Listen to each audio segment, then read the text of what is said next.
memasuki materi perdana kita. Materi kita hari ini adalah tentang pengantar akuntansi.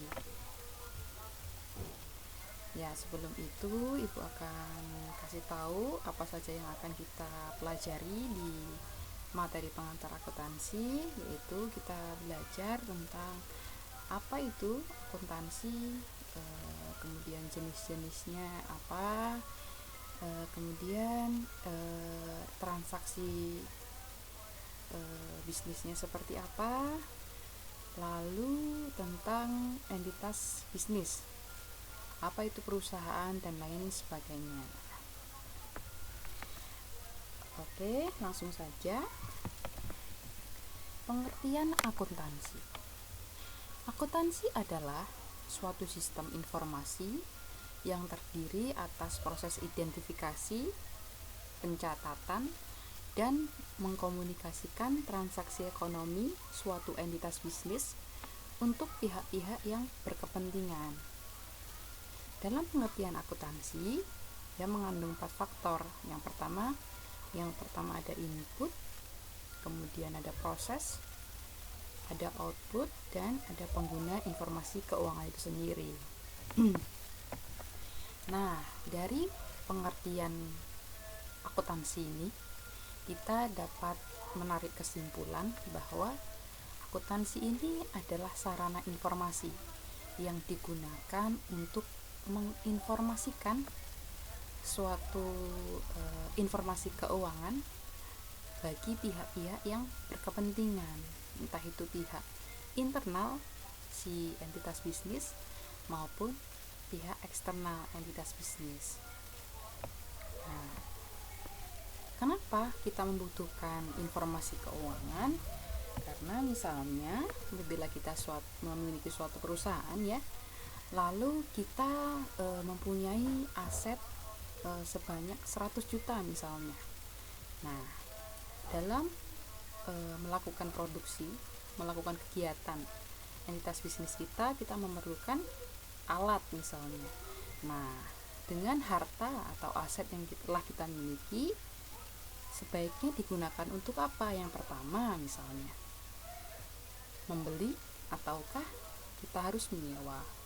Nah, informasi-informasi ini diperlukan guna untuk kegiatan entitas bisnis kita akan terselenggarakan dengan baik untuk memenuhi keuntungan atau laba perusahaan.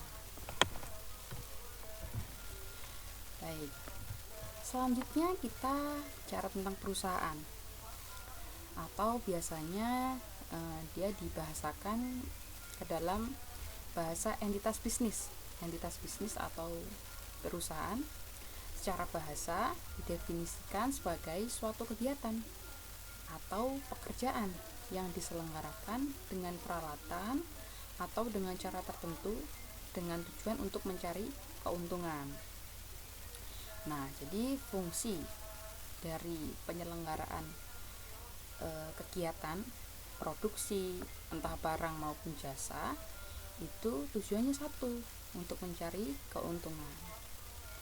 Nah, secara operasional, definisi perusahaan adalah suatu unit organisasi yang melaksanakan kegiatan atau pekerjaan dengan cara mengolah sumber daya input seperti modal dan tenaga kerja untuk diperoleh dan diproses menjadi produk berupa barang atau jasa. Nah, kalau si perusahaan ini adalah perusahaan jasa, maka dia akan menghasilkan jasa. Tapi kalau dia misalnya perusahaan manufaktur, maka dia akan menghasilkan barang. Ya. Nah, selanjutnya ada jenis-jenis perusahaan. Nah, jenis-jenis perusahaan di sini ada perusahaan jasa. Yang pertama, perusahaan jasa di sini adalah sumber dayanya tadi, inputnya berupa tenaga kerja yang kemudian dia menghasilkan services atau jasa. Yang kedua ada perusahaan dagang. Perusahaan dagang itu aktivitasnya melakukan jual beli. Jadi dia ada jual barang, kemudian dia pertama kali dia adalah kegiatannya membeli barang, kemudian dia memasukkan ke dalam gudang atau bisa langsung dijual gitu ya, itu saja. aktivitasnya. Untuk perusahaan manufaktur, aktivitasnya adalah dia ada input, dia beli bahan baku, kemudian dia proses menjadi barang proses, dan kemudian barang proses ini di sini akan terakhir dijadikan menjadi produk barang jadi. Nah, jadi ada bahan baku pemilihan, kemudian pada proses di sana ada proses produksi, kemudian menjadi barang jadi. Nah, selanjutnya ada bentuk-bentuk perusahaan. Ya, ada banyak ya, ada perseorangan, ada persekutuan atau perseroan. Baik, selanjutnya ada akuntansi sebagai profesi. Nah, jenis-jenis profesi akuntansi, jadi dia nggak hanya berupa mengurusi swasta aja atau suatu perusahaan ya, tapi di sini ada akuntan publik. Dia bersifat independen, biasanya tugasnya untuk melakukan konsultasi manajemen. Dia bisa memberikan jasa berupa audit atau pemeriksaan, laporan keuangan perusahaannya, dan lain-lain. Kalau swasta di sini, dia akuntan ini bekerja pada suatu perusahaan dan dia menduduki posisi atau bagian tertentu dalam struktural maksudnya, perusahaan yang berhubungan dengan akuntansi. Nah, dia bisa berupa akuntansi pajak, internal auditor, dan sebagainya. Nah, kalau akuntan pemerintah, dia untuk menyusun laporan keuangan pemerintah pusat di LKPP atau lembaga keuangan pemerintah pusat. Dia organisasi pemerintah. Oke, setelah kita mengetahui tentang pengertian akuntansi, jenis-jenis akuntansi, bentuk perusahaan, entitas bisnis, dan sebagainya, kemudian kita memasuki teori inti. Nah, persamaan akuntansi mungkin sudah pada tahu dan belajar ya. Nah, persamaan akuntansi ada aset sama dengan liabilitas ditambah ekuitas. Nah, biasanya aset di sini dibahasakan sebagai harta. Liabilitas di sini dibahasakan sebagai kewajiban atau utang, dan ekuitas di sini dibahasakan sebagai modal. Nah, apa itu aset? Jadi, aset itu adalah sumber daya yang dikuasai oleh perusahaan yang digunakan untuk kegiatan produksi, untuk konsumsi si perusahaan tersebut, dan untuk pertukaran. Nah, kepemilikan aset ini untuk menyediakan jasa atau manfaat berupa aliran kas masuk. Nah, aset bertambah karena adanya pembelian, aset berkurang karena ada penjualan. Aset atau harta terdiri dari aset lancar dan aset tetap. Nanti yang akan kita pelajari di materi selanjutnya. Kemudian liabilitas atau kewajiban atau utang. Dia timbul akibat transaksi di masa lalu yang mengakibatkan arus kas keluar.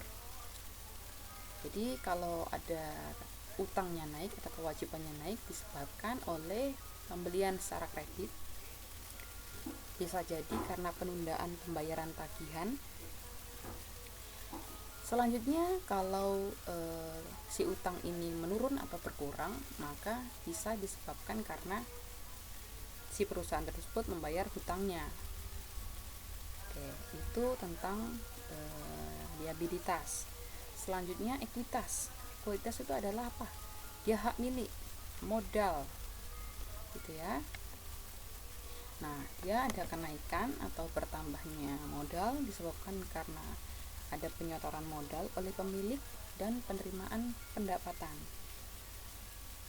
Penurunan ekuitas disebabkan oleh pengambilan uang tunai pemilik dan beban. Oke, kita langsung masuk ke contohnya. Baik, kita masuk ke contohnya.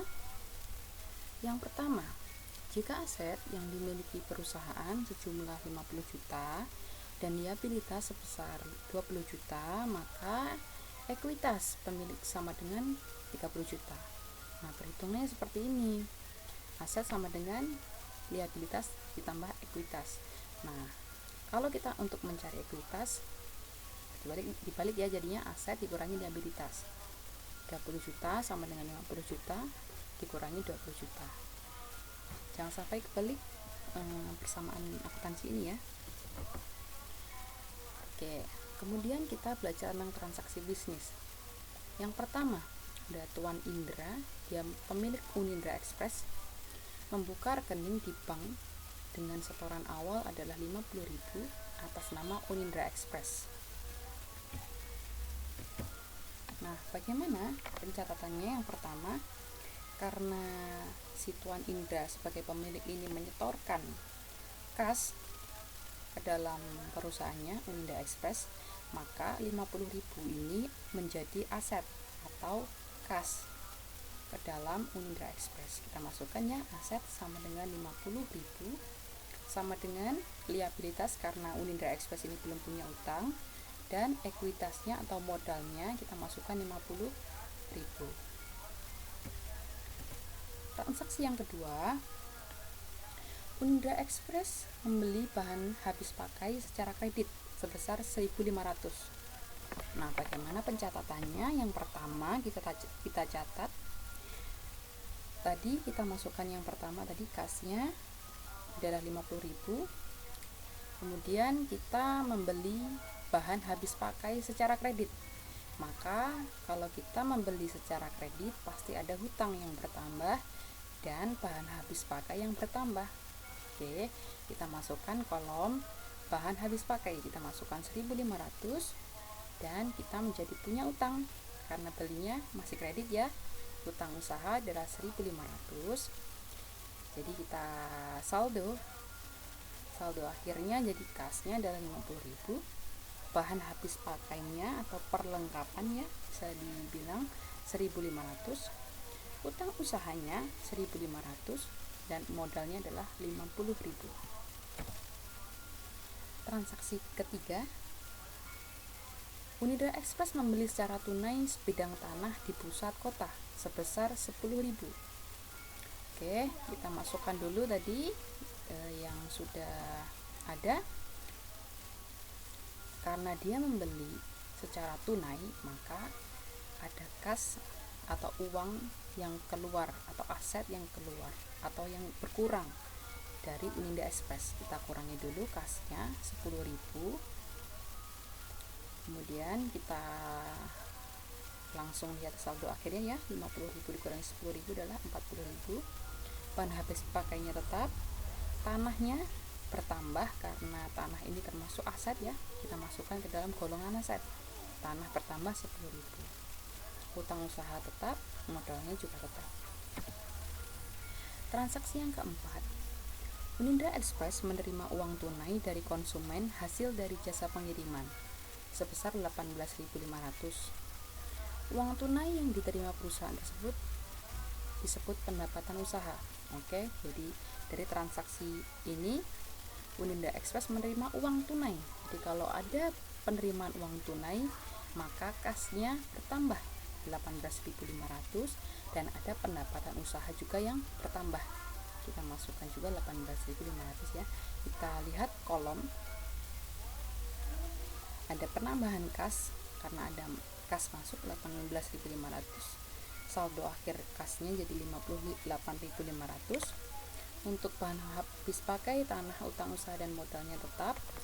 Ada yang bertambah lagi pendapatan usaha yaitu 18.500. Kita masukkan ke dalam golongan ekuitas. Baik, selanjutnya ada transaksi yang kelima. Pada bulan ini, Unindra Express membayar beban usaha sebagai berikut: gaji karyawan 1.750, sewa kantor 1.500, beban listrik 1.250 dan beban lain-lain adalah 500. Baik, kalau ada transaksi seperti ini, maka dia membayar beban, maka kasnya atau cash Unindra Express ini berkurang. Kita tambahkan semua 1750, 1500, 1250 dan 500 ketemu 5000. Kita masukkan dan kita kurangi, jadi saldo akhirnya adalah 53.500. Kemudian ada yang bertambah lagi di beban usaha. Kita masukkan ke dalam sini ya, masing-masing beban gajinya 1750, beban sewa 1500, beban listrik 1250 dan beban lain-lain adalah 500. Oke. Selanjutnya ada transaksi yang ke-6. Pada pertengahan bulan, Unindra Express memenuhi janjinya untuk mencicil utang usaha kepada rekanan, yaitu 1000.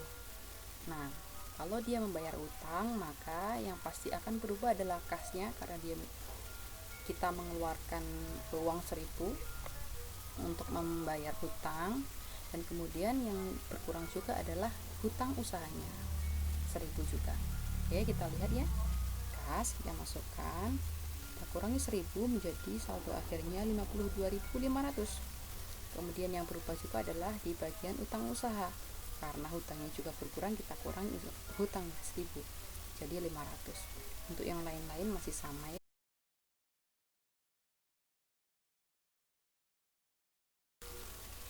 Baik, transaksi yang ke-7, Unindra Express melakukan pemeriksaan fisik pada akhir bulan untuk menilai bahan habis pakai yang masih tersisa.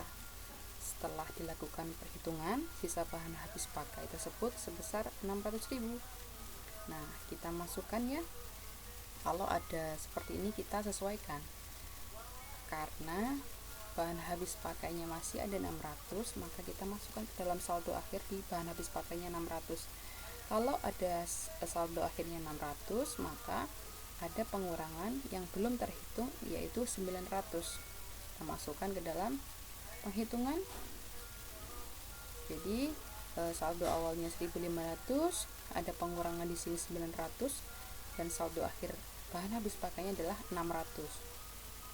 Nah, kemudian yang bertambah lagi adalah beban bahan habis pakai, karena si 900 tadi ternyata sudah terpakai, maka kita masukkan ke dalam beban 900. Oke ya. Selanjutnya ada transaksi yang ke-8.